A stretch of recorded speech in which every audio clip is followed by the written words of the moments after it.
In the early 80s, there was a lot to see. There was a lot to celebrate. And a lot to talk about. The violence in South Africa continues. The office of President of the United States. But there was one subject no one wanted to mention.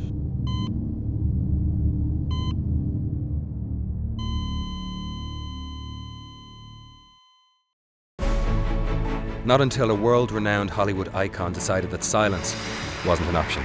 I have committed myself to the war on AIDS. Elizabeth Taylor started speaking out at the local level, organising the first major AIDS fundraiser in Hollywood.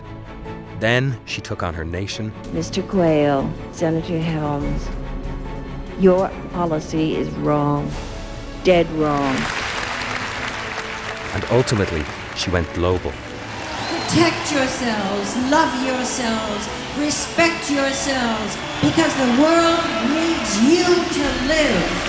When there was no funding for research to develop life-saving medications or to find a cure, she co-founded the National AIDS Research Foundation, which merged with the AIDS Medical Foundation to become AMFAR and raised hundreds of millions of dollars. You do your bit with all of your heart, and I do my bit with all of my heart. We will make a goddamn difference. And when there was no one to help the most marginalized, she founded the Elizabeth Taylor AIDS Foundation.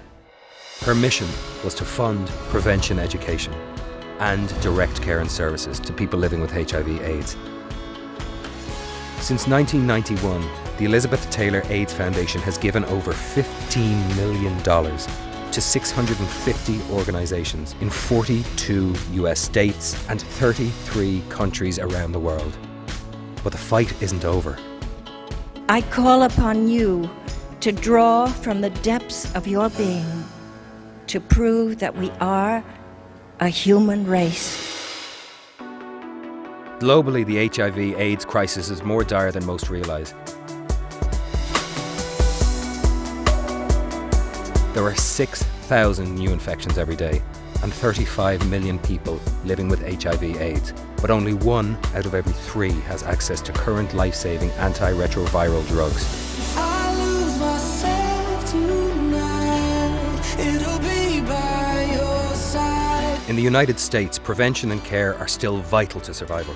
I was diagnosed with HIV. I just came out last year to my family, said I was gay, and now for all this to be happening, it was a tough pill to swallow. Young people don't even think about HIV anymore. The majority of new infections are under the age of 35. I knew 3 things for sure. I knew what HIV was, I knew how you got it, and I knew I was never gonna get it.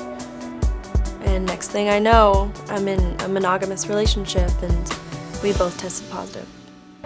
On the other side of the spectrum, people are living longer with HIV and AIDS, so that means there's more people for the Elizabeth Taylor AIDS Foundation to take care of. But the crisis is worst of all in sub-Saharan Africa.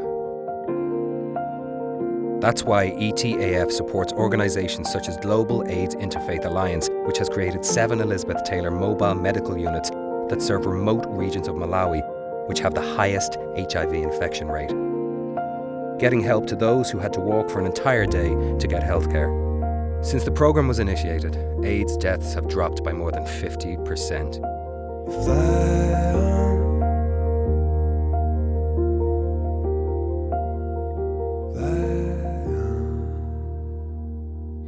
In 2011, Elizabeth Taylor passed away, but her incredible work must and will continue, funding important programs that include syringe exchange, prevention and education. Silence has meant death. Food and nutrition, housing. It is so helpful to women living with HIV. They really care about us, and it shows.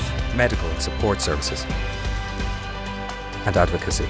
I will love you unconditionally. Elizabeth Taylor showed the world what courage and commitment look like. We will win. We must win for the sake of all humanity. Her example is why we're still here.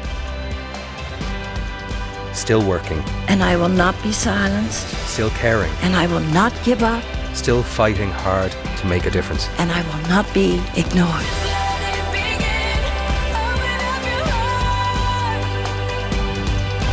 the Elizabeth Taylor AIDS Foundation.